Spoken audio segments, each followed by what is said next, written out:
आज भारत तेजी से ग्लोबल बायोटेक पावर हाउस के रूप में उभर रहा है और जैसा आप सब साथियों ने कहा,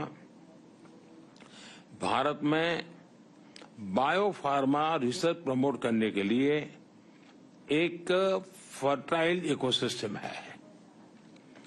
भारत में बड़ी संख्या में साइंटिफिक टैलेंट पूल तो है ही है, भारत का बड़ा और डाइवर्स जीन पूल भी है।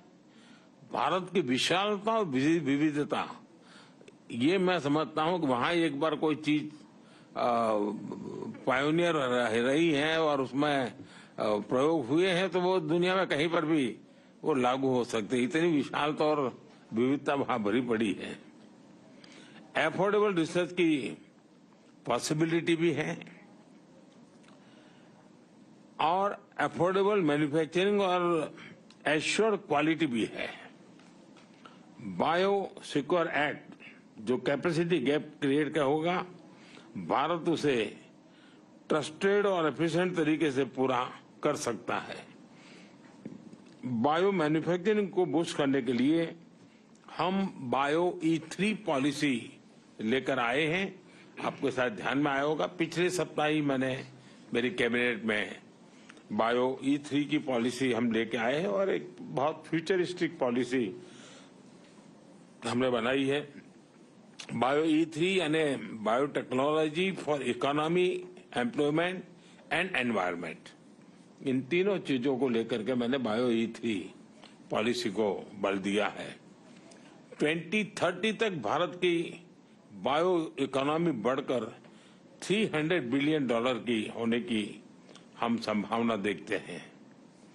2025 तक भारत में 10,000 से ज्यादा बायो स्टार्टअप्स की संभावना मैं देख रहा हूं, जिसके कारण आप कल्पना कर सकते हैं ग्रास लेवल पर कितने बड़े काम की संभावना इस बायो के सेक्टर में भी होने की संभावना मैं देखता हूं। हमारा लक्ष्य है कि हेल्थ सिक्योरिटी और ग्लोबल चैलेंज के सॉल्यूशन देने में भारत लीडरशिप के रोल में हो और जिसमें आप सबका सहयोग बहुत बड़ी हमें ताकत दे सकता है।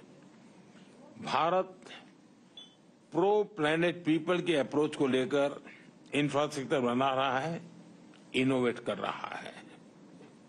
2030 तक 500 गीगावाट रिन्यूएबल एनर्जी के टारगेट को अचीव करने के लिए हम एक साथ कई स्तर पर काम कर रहे हैं और इसलिए आपके लिए मैन्युफैक्चर में भी अद्भुत संभावना है। फ्रेंड्स, आत्मनिर्भर और सशक्त भारत की विकास यात्रा में आप सभी को मैं एक सहयात्री के रूप में, एक सहभागीदारी के रूप में हमेशा मानता हूं, देखता हूं और उस प्रकार से हमारी यात्रा भी रही है, आप सबका अनुभव भी है। और मुझे विश्वास है कि भारत और अमेरिका की टेक कंपनीज मिलकर ग्लोबल चैलेंजेस के समाधान से में अहम रोल निभाएगी। मेरी टीम आपके जो सुझाव मिले हैं उसको भी और आपने जो एक विश्वास व्यक्त किया उसको भी हम उसको बड़ी गंभीरता से लेते हुए आवश्यकता के अनुसार उसको हम फॉलो अप भी करेंगे। मेरे द्वार तो हमेशा खुले रहते हैं। मैं हमेशा एक विद्यार्थी की तरह आप सबसे कुछ सुनता हूं, सीखता भी हूं और गवर्नेंस में उसको लाने का प्रयास भी करता हूं ताकि मेरा देश भी उतना ही तेजी से आगे बढ़े।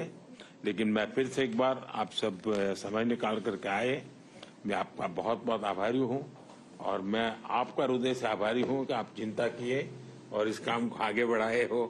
बहुत बहुत धन्यवाद जी।